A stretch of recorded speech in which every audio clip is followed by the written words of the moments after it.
Hello everyone, this is Kita and welcome you all to my channel. আজকের এই ক্লাসটা শুধুমাত্র তাদের জন্য যারা ইংরেজি শিখতে চাও কিন্তু ইংরেজি শেখার জন্য অতটা সময় তোমাদের কাছে নেই।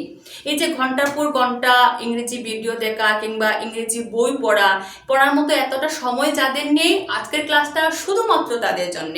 আমি এখানে যতগুলি তোমরা বাংলা বাক্য আমি লিখে রেখেছি তোমরা দেখতে পাচ্ছ, এগুলিকে এমন একটা কৌশলে বাংলা থেকে ইংলিশে ট্রান্সলেট করে তোমাদেরকে দেখাবো যাতে তোমাদের মুখস্থ নয়, জাস্ট তোমরা বুঝে শিখে নিতে পারবে। এখানে মুখস্থ করার মতো কিচ্ছু নেই। আমি তোমাদেরকে এত সহজে এগুলোকে ট্রান্সলেট করে দেখাবো। তোমাদের দায়িত্ব খালি এই ক্লাসটাকে মনোযোগ দিয়ে শোনা, বুঝা।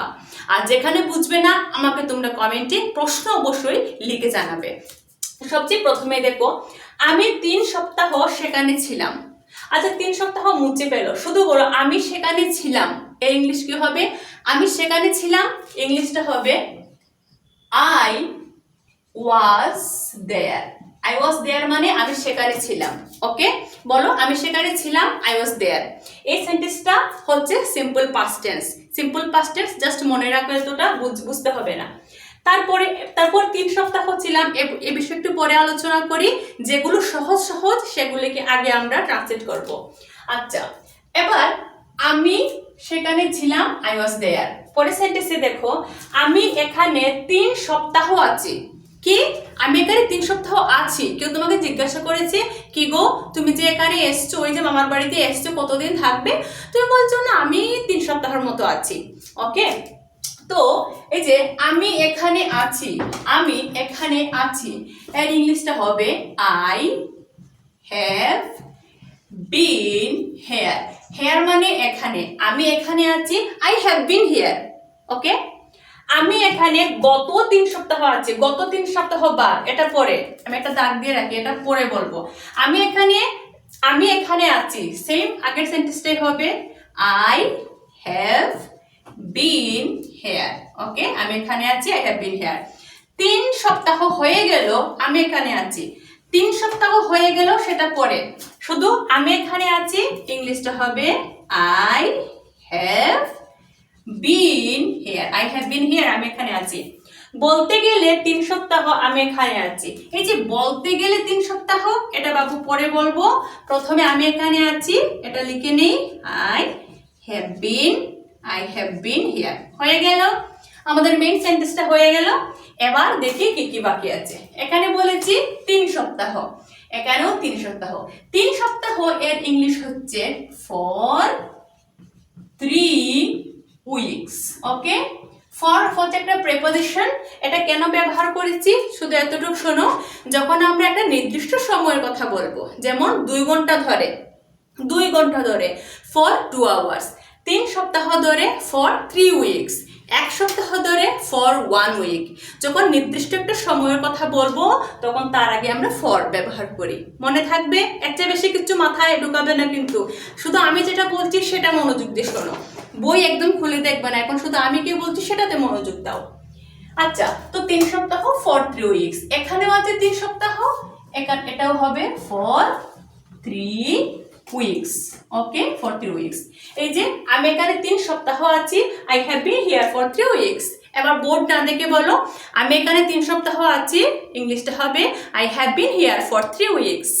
ওকে, পরেরটা দেখো, আমি এখানে গত 3 সপ্তাহ, গত 3 সপ্তাহ মানে গত যে 3 সপ্তাহটা চলে গেছে, এটাই তো হবে গত 3 সপ্তাহ।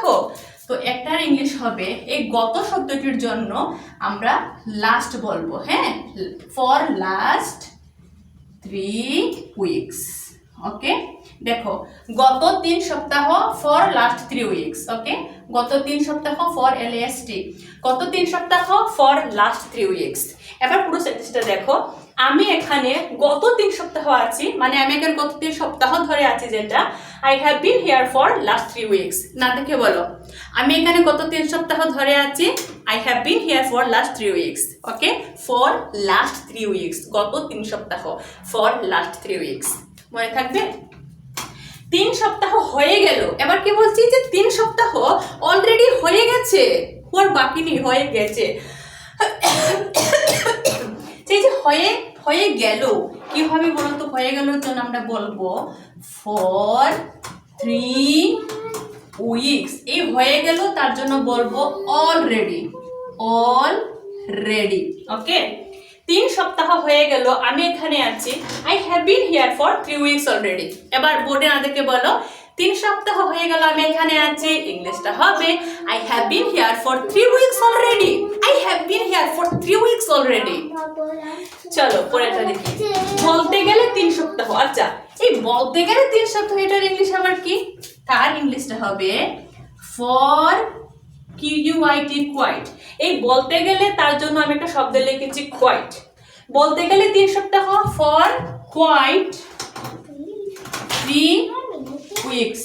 ওকে, ফর কোয়াইট 3 উইকস। দেখো, বলতে গেলে 3 সপ্তাহ আমি এখানে আছি।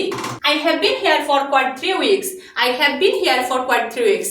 এবার বোর্ডে না দেখে বলো, জাস্ট আমার দিকে তাকিয়ে বলো বলতে গেলে আমি এখানে 3 সপ্তাহ আছি। ইংলিশটা হবে I have been here for quite 3 weeks. I have been here for quite 3 weeks. তো এবার আপনার সত্যি বলো তো, আমি যে সেন্টেন্সগুলিতে ফরের ব্যবহার দেখিয়েছি কিংবা বিনের ব্যবহার দেখিয়েছি বা হ্যাভ বিনের ব্যবহার দেখিয়েছি, তোমাদের বুঝতে অসুবিধা হয়েছে? নিশ্চয়ই না। এই সেন্টেন্সগুলি কি আবার কি রিভাইজ করে ভিডিওটা দেখতে হবে সেন্টেন্সগুলো শেখার জন্য? নিশ্চয়ই না।